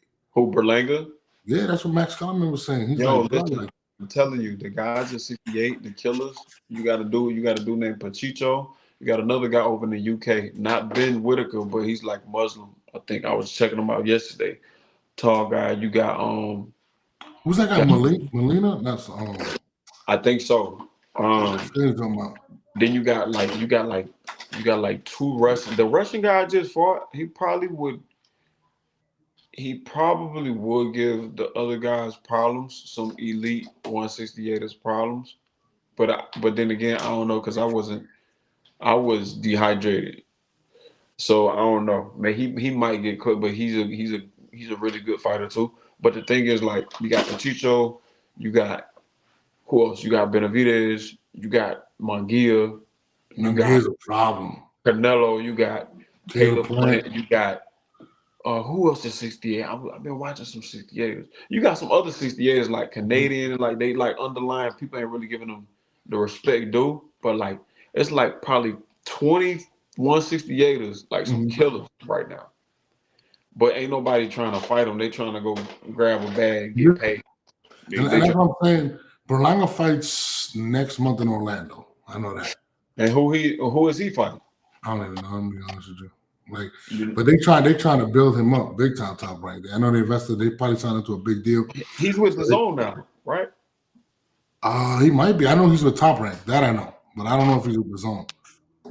He might be with the Zone. I think he left Top Rank. You know what I mean? Because they was doing really crazy about him. Yeah, but I know he, like I say, bro, it's only a matter of time for somebody to touch this, and it's like unless he's working on that heavy, but I don't see it. Like I don't see. I think he's gonna do decent, but after a while, he's gonna get caught up. He gonna get No, caught up. I give him another 2 fights. I think there's a dude that's 10-0. He was supposed to fight Benavidez coming up. I forgot his name, man.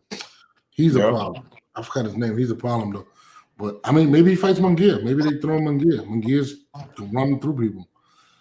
I mean, he's naming names. He's got to be one of them. You can't, eventually. I don't think Berlanga called out nobody like to just skip the line and just be like, I want Canelo. I mean, he called out Canelo. Yeah, the Canelo shit, but I'm like, bro, ain't no way Canelo even looking at you, bro. Or Jamal Charlo can fight. Jamal is a problem. Like, he can fight, dog. Like, Jamal can fight, bro. Listen, Maul, like he can take a punch too. Like he can take a punch. His IQ is crazy because he places shots. Like he always tell me, like he see his shots in there. Like a lot of fighters do this, like close their eyes or something before the punch even get there. Like Ryan Garcia. But Maul like see the shot. He see the shot in and he places it. Everything is heavy, like bricks. You know what I mean? So I want to see somebody call. I want to see Berlanga call out like Charlo or Munguia or Munguia dangerous, bro. That bro. Chris Eubank. Somebody just called out Chris Eubank. They call him a pussy too. Eubank is at what? Wait, he's at 168. But might not have been Eubank. Who the fuck was he calling him out? Conor Ben called out. I think Conor Ben was supposed to fight Gervonta. I don't want to see that shit, dog. I'm sorry, bro. I don't want to see Conor Ben and Gervonta, bro. I'm sorry. Like, listen, if I'm not gonna lie, if it Gervonta smoked in like 5, maybe 8. I want to see him fight Matisse, bro. Fuck it. That's the only guy I want to see Gervonta fight now. Matisse, bro. Fuck it. Let's make it happen. Yeah, because who is Gervonta fought? I mean, he did clean up Pedraza, but Pedraza just got smoked by KEYSHAWN. Pedraza's like 78. He's done. He's old, bro. Like that's it. He just lost. Pedraza, bro. He's 78 years old, something like that. That's I heard he was like 78. He just lost to KEYSHAWN. KEYSHAWN stopped him. KEYSHAWN was fucking him up, bro. Yo, it's like he was just throwing punches just to be like, yo, at least I was working. Like, nah. No, but that was the lowest. He had to cut weight too. He had to go super low on this fight. He went under, but he's usually right now. When he fought KEYSHAWN. Yeah, he went to 135 to fight him. He was fine already, I think, at 140, 145, or whatever, 147. But yeah, he was like you got guys up and coming. You got people like Kid Austin coming up 35. You got a lot of foreigners too coming up 135. It's a middleweight name.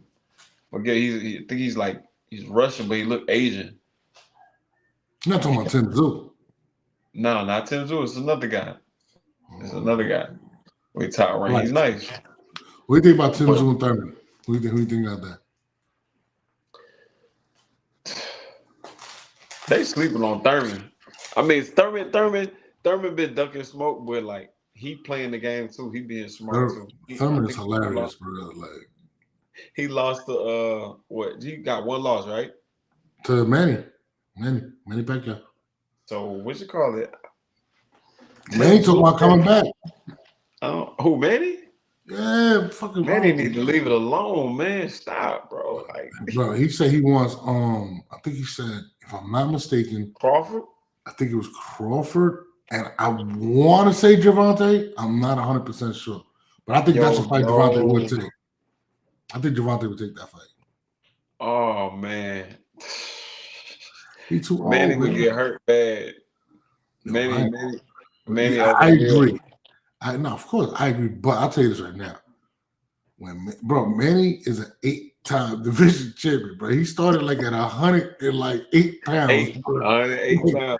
Bro, yo, Doug, who goes from 108 to 147 and wins belts from one? Like, he might be the GOAT, bro. Like, Manny is the GOAT, but you got to think, people look at his record and they be like, bro, he get knocked out cold.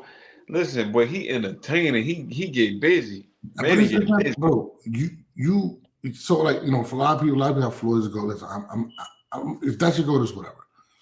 but Manny don't duck no smoke, bro. And he went 8 divisions. Like, you're gonna lose when you take chances. It just is what it is. They And I robbed like him though on like 2 losses. Jeff Horn Timothy and your Bradley. boy Timothy Bradley. That was crazy work.